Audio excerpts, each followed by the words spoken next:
Magandang araw mga kadodong. Ito po muli kami ngayon ni Inday oh.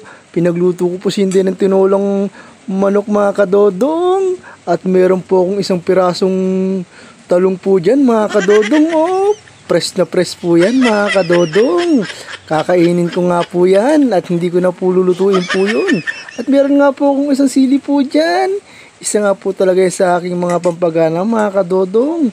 Pagkabi po kumakain ni Inday at para po ganahan po tayo sa ating pagkain. At yan nga po mga kadodong binigay ko na po kay Inday yung laman ng manok mga kadodong. At para po makakain na po si Inday. At yan nga po mga kadodong sinimulan ko na rin po mga kadodong yung sabaw po dyan mga kadodong. At napakasarap pong humigop ng mainit na sabaw mga kadodong pagka ganito pong maulan po yung panahon po natin. At yan nga po mga kadodong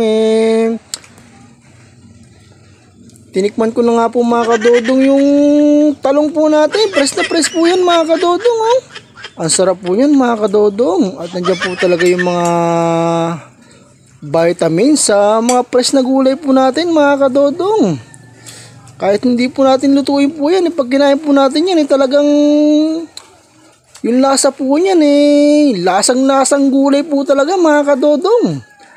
At ayan nga po mga kadodong, ginodyo ko po si Inday dyan mga kadodong pinapakain ko po ng talong, kaya pong kumain. At ayan mga kadodong, maraming salamat po sa inyo mga kadodong. Ayan po.